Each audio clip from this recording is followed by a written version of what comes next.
Hello and welcome to Psychology in Seattle. I'm your host, Kirk Honda, licensed therapist and professor. It's just me today. I thought I would talk about a movie I just saw tonight. But first, just a little bit of business here. You can go to psychologyinseattle.com and check out all our various goodies. There's an archive of all our episodes. There's also a way you can contact us on our contact page. You can also email us, just independent of that, at contact@psychologyinseattle.com. That's contact@psychologyinseattle.com. You can also, if you please, go to the Support Us page and learn how to support us by doing various things like liking us on Facebook or donating, or it just lays it all out there. And if you want to be super cool, you would go there. All right, so getting to the movie I just saw tonight, I'm really excited to talk about this movie because it's so good. I can't even believe how good it was. It's a limited release movie. It's called Short Term 12.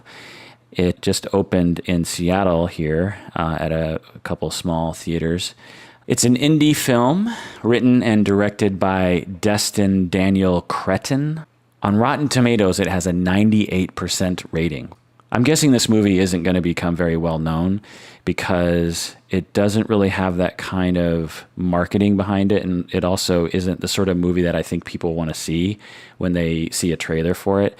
Incidentally, I wasn't going to see it because it looks depressing, and sometimes depressing movies. I love depressing movies. If you know me, you hear me talk about other movies. My favorite movies are always the most depressing, like Clockwork Orange and Brazil. Brazil is the most depressing movie ever, and it's like one of my favorite movies. But you know, when you're trying to relax on a Saturday night and you just want to kick back and watch something, sometimes you just aren't in the mood for a depressing movie. Depressing movies are kind of like going skiing for me. Whenever I go skiing the day before or the morning of, I'm always thinking, oh God, I got to get everything together and I got to pack up the car and I got to drive through the snow and it's going to be cold and I got to put on my stupid pants and the jacket and the boots are tight and my feet hurt, and what if they're all the people and the long lines and da-da-da. But once I'm up on the slopes, I'm like, oh my God, I need to come up here all the time. I can't believe I was thinking that this is a pain in the ass. It's so great. Man, I should come up here all the time. I'm going to come up during the week. And then I get off the slopes and I wait another 3 years before I go skiing again. So seeing a quote-unquote depressing movie or a seemingly depressing movie is kind of like that. It's like, do I really want to see it? And then I'm watching it and I'm thinking, oh my God, this is really good. It's incidentally not depressing. It's a little uplifting at the end.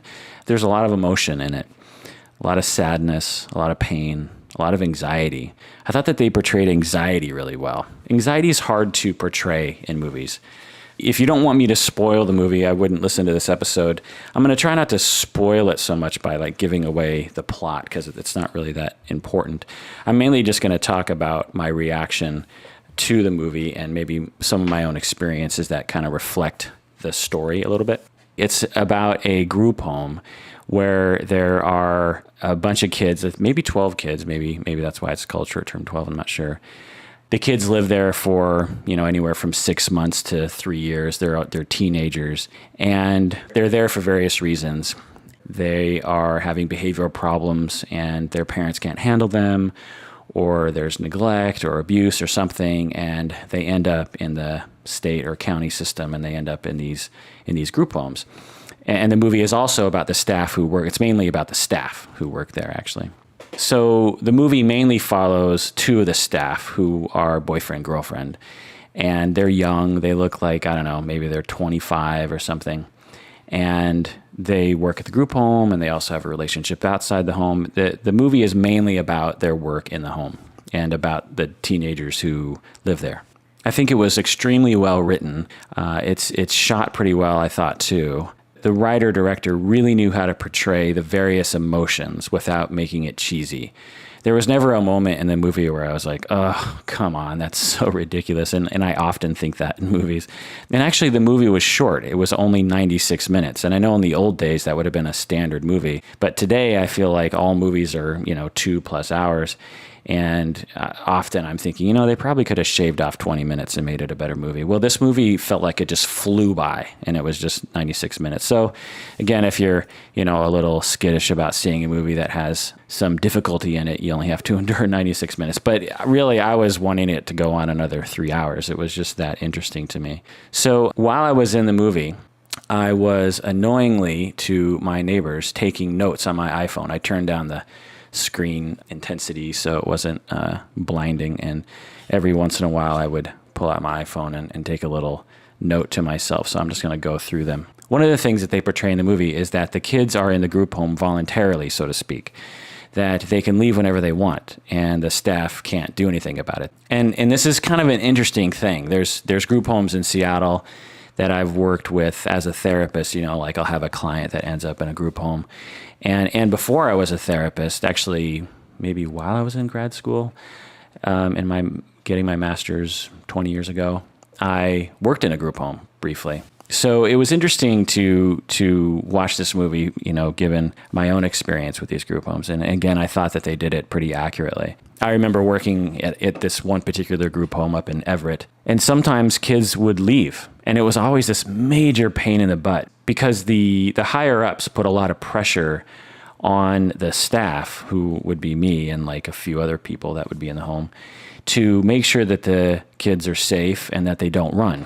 And basically, what we're supposed to do is kind of convince the kid not to go by trying to help them de-escalate, or by trying to use incentives, or by just trying to use our relationship with the teen to get them not to run. And so it was always extremely anxiety provoking because these kids would be highly motivated sometimes to bolt out the door, or they'd be at the door screaming and yelling like, "I'm leaving, I can't take it anymore, and I hate you people." And you're there trying to basically calm them down or beg them to stay or figure out a way to get them to stay. But you're kind of powerless because you can only use your words, and there's, sometimes words don't work.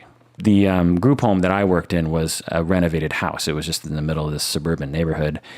And they renovated it into a group home for kids. But from the outside, it looked just like a regular home. And it was sort of surreal because you would pull up and it looked like just any old suburban family home, and you walk in and there'd just be tons of chaos. There would just be drama and anger and sadness and fear, and other professionals would be coming in and out, and people would have severe psychiatric symptoms, and the staff would be pulling their hair out, and then meanwhile outside the walls, no one was the wiser. Maybe the neighbors knew, I don't know, but it was always just kind of surreal because you'd step outside in the backyard and it just looked like your parents' home with swings and stuff.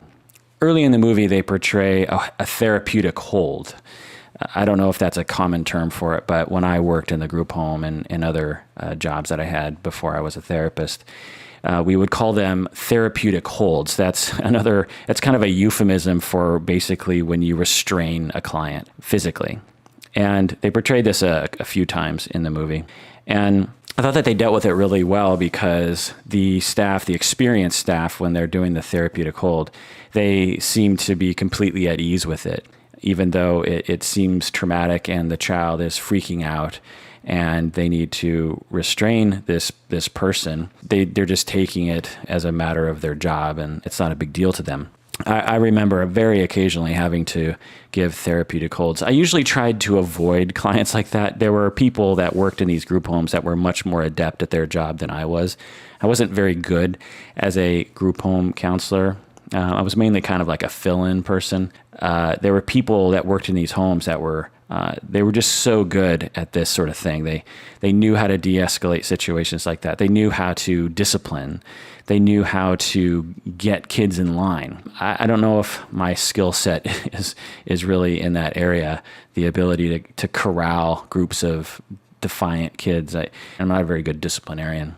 But I do remember occasionally having to do a therapeutic hold, and they actually would train us on how to restrain someone. And so it's not only just like tackling them, but you also have to hold them maybe for like an hour, while they are freaking out, because until you can be reassured that they're not going to continue doing what they were doing physically, you have to hold them.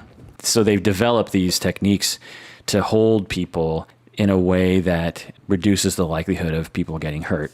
and reduces the likelihood of you getting hurt. So, for instance, it's easiest when you have more than one person because each person grabs an arm, another person grabs the legs. But you have to do it in a way that they can't bite you and they can't spit on you and they can't headbutt you. And this is hard. But sometimes you're all alone and you have to hold someone by yourself.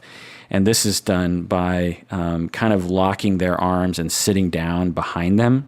And then you have to kind of crouch down. It's hard to describe, but imagine like grabbing both arms through the elbows of someone from behind them, sitting down on the ground, but your heads are close to each other so they can whip their head back and headbutt you. So you have to kind of crouch your head below their shoulders so their head can't hit you. So you're almost like a human backpack, I guess, is one way of thinking about it.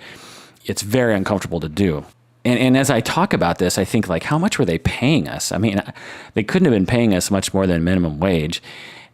Probably a little bit more, but definitely not a good enough wage to justify the job description of having to endure physical assaults from clients. That was another thing about the movie that sort of reminded me of that kind of period in my life and my career, was that the people who worked there, the counselors that worked in the group home, were young. They seemed, it was hard to tell if they were like 22 or 28 or somewhere in between or something, but they're very young people. And I remember that being the case. I would have been 24, 25 when I was working in a group home, and they just hand us the keys to the house and say, go for it. I think it's because the only people that they can find to work such a crappy job at such a low pay are young people who are starting out. And so it's just ironic, because back then I thought, well, yeah, I mean, we're old, we can take care of these kids. But now that I'm older, I'm 42, I'm looking at these basically just kids in their early 20s taking care of these other kids that are just not that much younger than them. I guess as I reflect back on that time, I remember just hoping that there wouldn't be any any traumatic events during my shift. I would arrive, like at 4:00 in the evening and work till midnight. That was the other thing. You had to have staff there 24/7, so you might get the graveyard, which I suppose would be the best shift since you didn't have to do much other than just make sure they didn't get out of the rooms. But I remember just hoping that there wasn't going to be a horrible thing that would happen. I was just hoping, okay, I hope the kids do what we tell them to do. I hope they don't fight with each other. I hope that no one has a breakdown of some kind. I hope no one runs. I hope no one threatens to kill themselves or to hurt someone else. You just never knew what was going to happen. You walked into this house and as I think back on it, I just think, man, there's just so much out of our control in these homes. And so another thing I should mention is that the kids who end up in these group homes are the kids who typically have the most severe behavioral problems. These are kids, not always for sure, but usually that was the case in my experience. Because if they didn't have as severe behavioral problems, they would be somewhere else. These group homes are sometimes the last resort.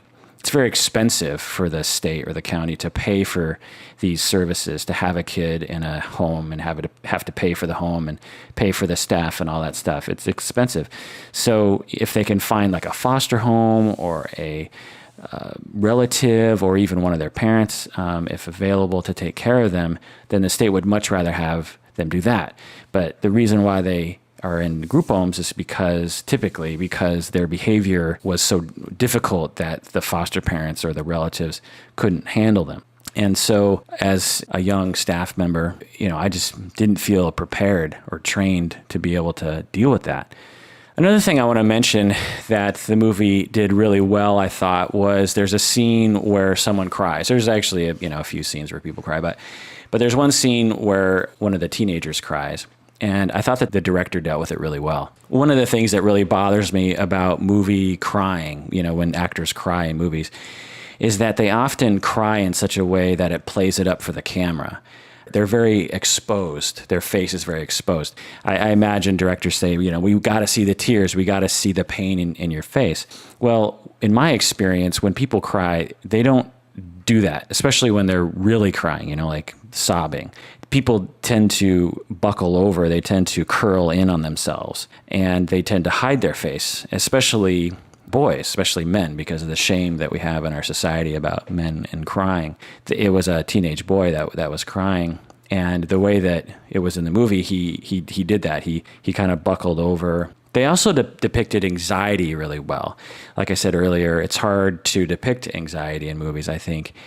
And by anxiety, I mean like an ongoing worry, not like, oh, there's a tiger. My eyebrows are very high. I'm very scared of that tiger. It's not that kind of reactive fear, fight or flight kind of fear. It's more like ongoing anxiety. One of the characters in the film has been traumatized by one of her relatives, who consequently went to prison. And when she is notified that that person is getting out of prison, she has anxiety about it. And in the film, again, they did this well. She gets closed off from people. She doesn't start running around crazy and going, oh my gosh, I'm so afraid. When people get this kind of fear, they typically don't know what to do. And they kind of shut down and they kind of shut people out, or they will find ways to try to make themselves feel better, or just to try to distract themselves. Or they might even kind of feel like they're suffocating, like they're in a state where they want to run, but they don't know what they're running from. The other thing that this film reminded me of from my 20s was just how we lived in filth in the 20s. When we were, me and all my friends in our 20s, we just lived in disgusting apartments with disgusting hand-me-down furniture. Nothing matched, and we had weird things on our walls that we sort of pieced together. I don't know I'm sure not every 24-year-old lived this way, but I feel like I did. I remember trying to keep things clean, but not really putting that much effort into it. So one of the kids in the group home exhibits behaviors such as isolating himself. He's very quiet. He seems very depressed. He spends most of his time in his bed in a fetal position all day long. He's not shaking or anything. He's shut down and cut off. And the only thing apparently that keeps him in the world and somewhat happy are these little dolls that he has. They're these little figures, like, I don't know, like a few inches tall. And he likes to play with them. And when he has those, he can be in the living room and hang out with everyone else. But when he doesn't have those, he is completely shut down and isolated. Well, at some point, the main character, she comes to work and she sees him in his bed completely isolating and just laying there in a fetal position. And so she goes to the other staff member and she says, what's up with what's-his-face? And she says, well, his therapist took away his dolls because he wanted him to let go. I can't remember the exact words. And then the main character reacts with this, oh, therapists, man, they're so stupid. If there's one complaint I would have about this movie, it was the way that they portrayed therapists. They kind of made them out to be oblivious or out of touch or almost harmful to the children. But anyway, I would say that it is a common experience for staff members in a group home to be at odds with the therapists who are treating the children in the group home. I certainly have seen that a lot. And mainly the overall reason for that, I think, is miscommunication, really. It takes a lot of time for therapists and staff members to communicate. As a therapist, if you have 50 hours of work in a week, and then you have to spend another 5 hours calling all the various different collateral contacts, we call them. It's like, it's Friday, I just want to go home and relax. So these kinds of communications, in my experience, usually get discarded because of just not enough time in the week. But when you have this miscommunication, I think what people tend to do is they will scapegoat each other as the cause of the child's dysfunction. So, we have this kid who is isolating and depressed, and the staff is looking at him going, why is he doing this? How come this is so? We can't figure out how to get him to not be this way. And then the therapist comes along and takes away his dolls and he gets more depressed. Well, it would be natural for the staff to blame the therapist for it all.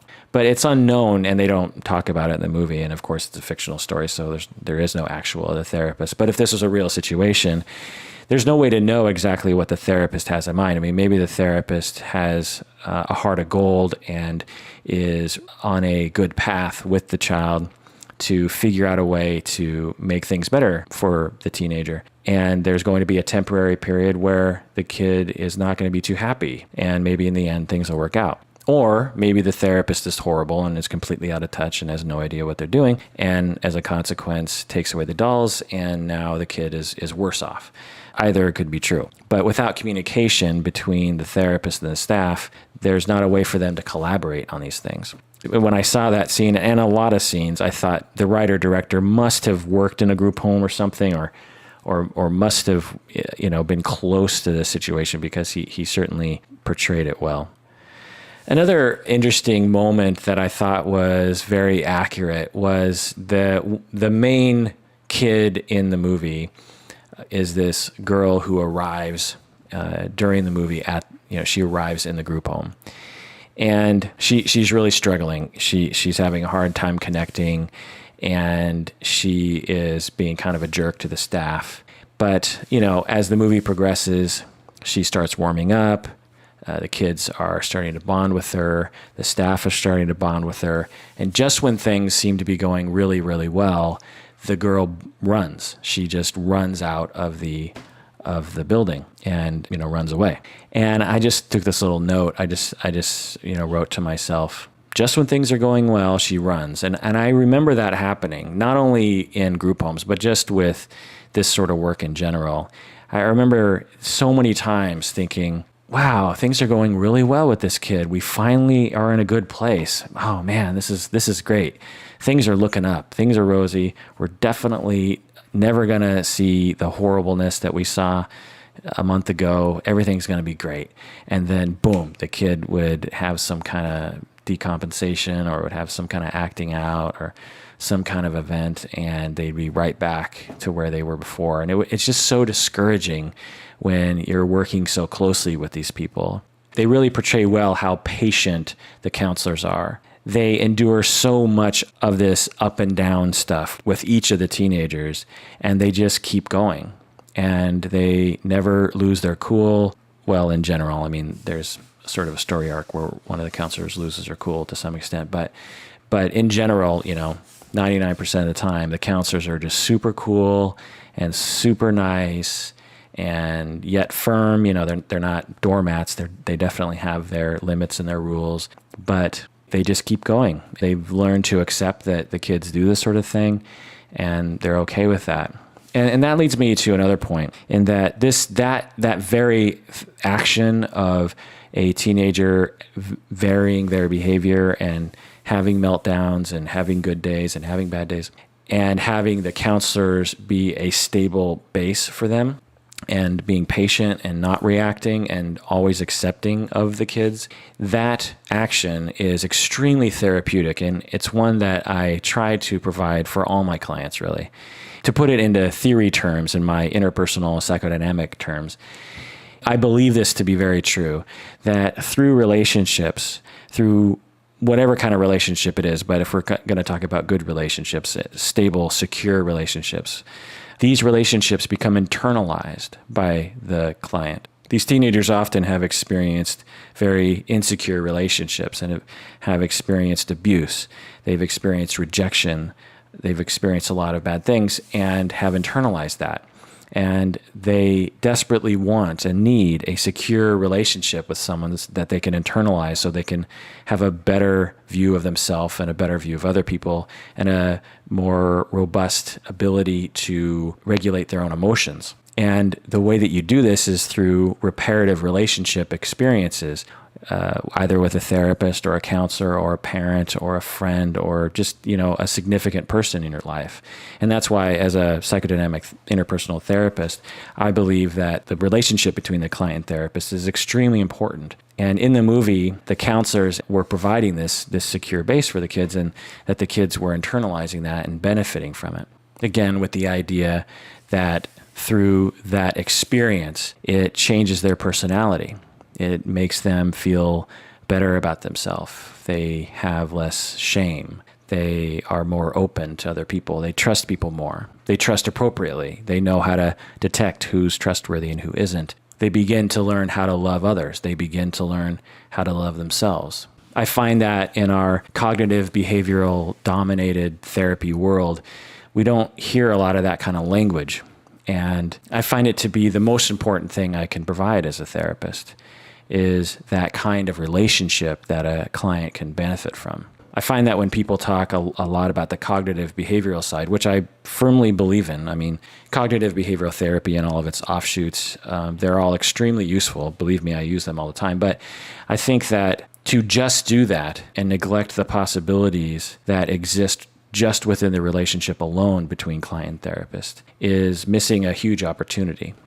Now, I will say that I believe some people inadvertently are doing psychodynamic interpersonal work when they think that they're only doing cognitive behavioral work. Like, for instance, you have a cognitive therapist who is working with their client about their anxiety, and they're talking about, okay, what are your automatic thoughts? Okay, you walk into the store and you get anxious. Okay, why do you get anxious? Oh, because I'm worried someone's going to see how nervous I am. Okay, well, what if someone saw how nervous you are? How is that big of a deal, or are you just blowing it out of proportion? Well, I guess I'm blowing it out of proportion. Okay, so next time you go into the store, tell yourself that you're blowing it out of proportion and try to change that thought to match reality so that you feel differently.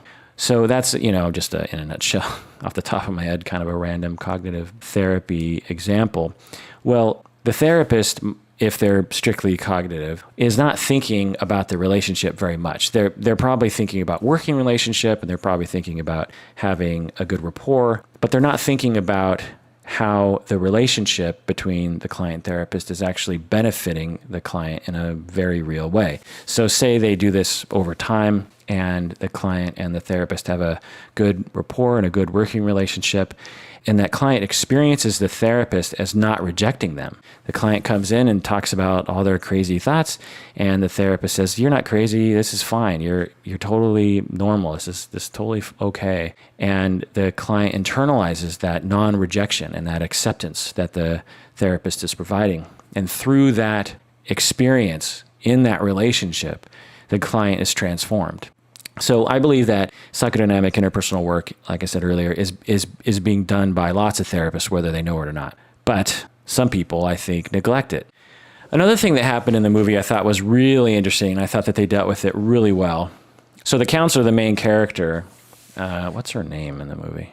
Grace. So as the movie progresses, it comes out that she has a traumatic past. And it's not resolved for her. She definitely has a lot of unresolved issues regarding the trauma she experienced as a child at the hands of her own father. And when she is talking with the difficult new resident, this teenage girl, the teenage girl is troubled and seems to have a troubled relationship with her dad, but it's kind of hard to tell. They don't know much about the situation. And there's a scene where the counselor, Grace, is talking to the teenage girl. Her name was Jaden. So Grace is talking to Jaden, and Jaden tells this fictional story that she's written. It's a very sad story, and it's about this octopus that is basically abused by a shark. And at the end of the story, Jaden starts crying, and it's a very emotional scene. There's a lot of scenes where your heart is just, it's impossible not to cry at this movie, I'm telling you.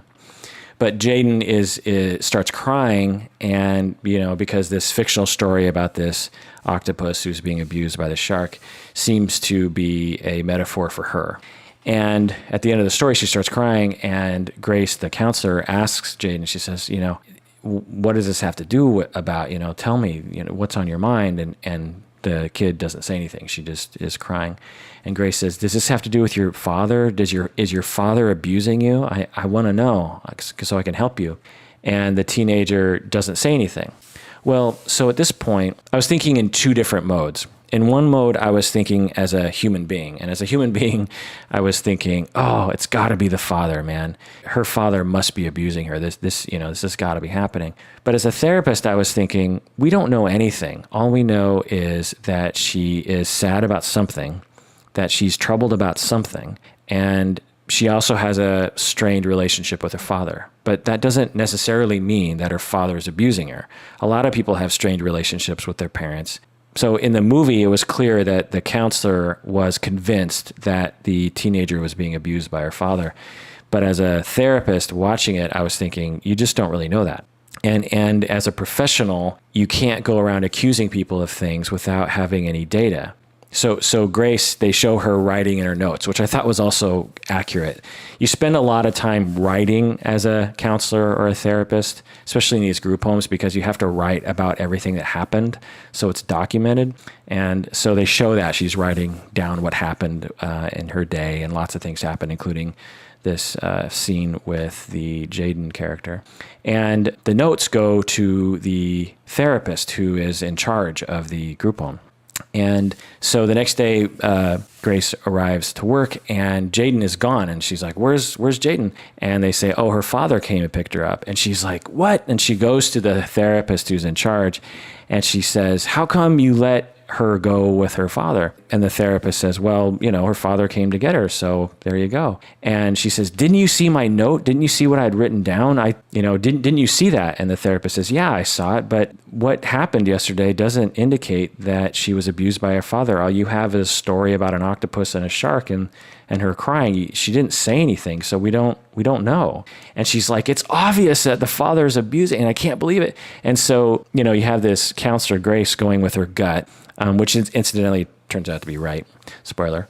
But the therapist is going by the data. And you can't, as a therapist, just start accusing people of things without having some bit of data. I mean, you don't have to have like video footage of abuse happening, but at least you have to have the kids saying, yes, my father is abusing me. It's just one of those really horrible things about the world, I guess, or the law or something, is that as a kid, if you're being abused by one of your parents who has custody of you, what do? If you say something to somebody, you're letting it out and you're trying to get help. Well, you don't have any guarantees that anyone's going to be able to do anything for you. It's not as if you tell CPS and the, Superman comes flying into your home and beats up your father for you. It just doesn't work that way. And there are lots of kids. Let me tell you a story that happened to me early on that sort of woke me up to this reality. I had this teen girl client who I had developed a very good relationship with therapeutically. And she ended up revealing to me that her father was sexually abusing her. And she told me stories, and they were super creepy, and it was just awful. And I said, okay, I've got it. I can help you. You have told the right person. I'm a therapist, and I've got, the law on my side, and CPS and the agency that I work for, and we're going to help you out. We're going to make this right. We're going to protect you because you're being so brave, and you're telling me about it, and we're going to go for it. So naturally, I was working at an agency at the time. This was, like 98. So I tell my supervisor, and we call CPS, and CPS does an investigation, and police are called, and I'm thinking, man, this is scary, but it's got to happen. This is a good thing. We're going to get this kid away from this father. The father's going to be convicted of a crime, and justice will be served, and the situation's going to be great after this. Well, after everyone did all that stuff, police and CPS and supervisor, and I'm talking to people, and the girl's totally being brave and complying with everybody, and in the end, they just sent her back home. And I couldn't believe it. I thought, wait, she is telling us that he is sexually abusing her. And the problem is that it wasn't severe enough. He was watching her while she showered.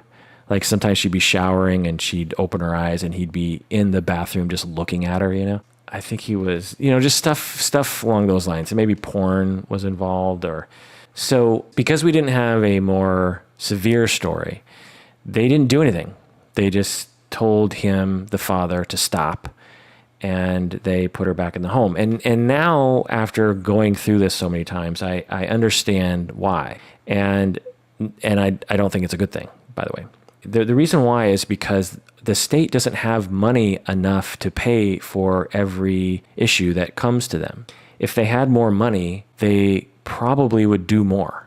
So basically what that amounts to is they can only react to the most severe situations. If we allocated 1% of the money that we allocated toward our defense fund, I'm sure we could pay for every single kid to get what they need.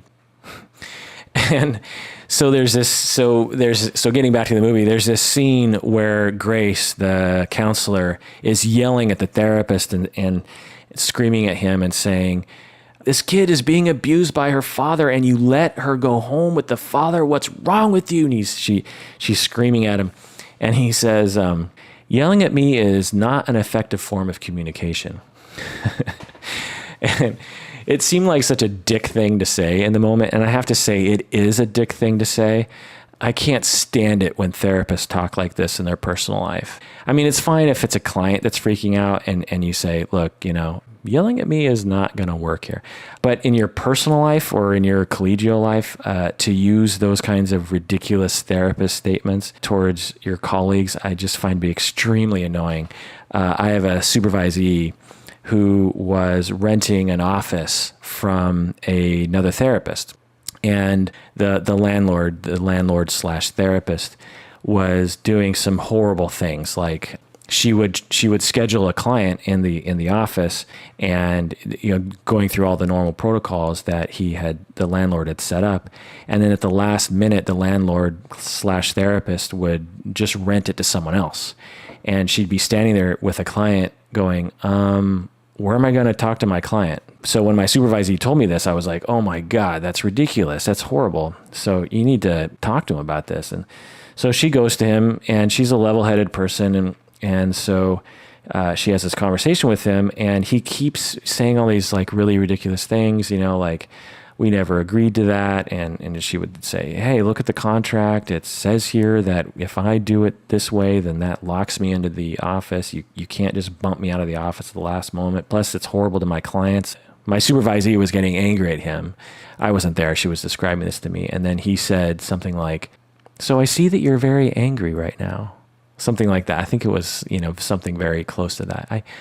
I see that you're very angry right now. And I just found that when she told me that story, I was just livid. I couldn't believe that he would be so condescending. I mean, the reason why, she's getting angry because you're being a ridiculous person, and she has every right to be angry. And then he responds with, "You seem to be very angry right now." It's such a passive aggressive thing to say. I can't even believe it. Oh, by the way, a little rant about the word passive, or the phrase passive aggressive. People are overusing this phrase. Let me just, for people out there listening, here's the definition of passive aggressive. You know the definition of aggressive, right? Okay, aggressive is when you're hostile, right? You're calling someone a name, or you're putting someone down. That's aggressive. That's basically within the context of passive aggressive. That's what the aggressive part means. You're being hostile to someone. You're being mean. Well, passive aggressive is when you're being hostile, but in a passive way. So instead of being directly aggressive by calling someone a fucker, you are being passive aggressive by doing something like, you can be passive aggressive by showing up late. So you're angry at someone and you're going to meet them for lunch, and you show up a half an hour late. And when you get there, you're like, "Oh, hey, how's it going?" And you never let on that you're angry, or you never have any overt hostility, but by being late, that's being passive aggressive. Now, in the general public, I see people using the phrase passive aggressive to label things that I think are just aggressive. It's almost like the code word now for just being hostile. People like to say the word passive aggressive. But so remember that passive aggressive is quite indirect hostility.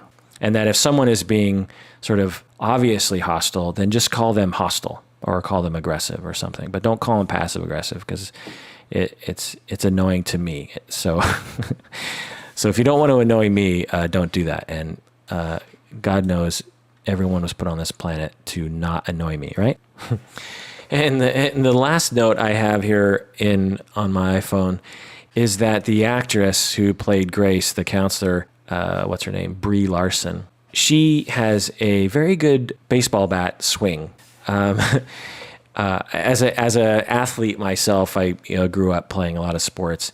I appreciate when people have good form, it shows that they either have practiced or they're just naturally athletic or something. But there's this scene where the actress Brie Larson, who's playing the Grace character, she is beating something up with a bat. She's banging on something. She's not hurting anybody, but she's hitting something with a bat repeatedly. And she has extremely good form. She's putting her hips into it, and the speed and the force at which this bat is flying through the air is very impressive. The amount of power she was getting behind this bat was very satisfying to watch. Some final thoughts I have about the film are this, I think. Definitely see it, especially if you're a therapist, especially if you've worked at a group home. It portrays a superior form of patience in a very realistic manner. I think that sometimes it's inspiring as a professional for me to see such professionalism in people. And the lead characters, Grace and Mason, this couple that work at this group home, they exhibit so much patience that it's inspiring to see. And it pays off in the end. They affect people's lives for the better. And I think sometimes it's good for us to see stuff like that we all do this for a reason. We, in the helping professions, are trying to help because we want to help, because we want people to get better. We want people to have a better life. We want them to feel better about themselves. We want them to have less symptoms. We want them to feel more confident. We want them to have less suffering. And one of the ways that we achieve that is by having a lot of patience and by being secure in that space in which we are unsure about what's going to happen next. To have patience when most other people would throw their hands up and run out of the room. To be there with those people as they go through very tough times. They might even spit in our face, and we accept them. We're not doormats, but we can see the pain underneath the anger. We trust that if we stick by someone long enough, they will soften and they will appreciate us and will thank us for being there for them.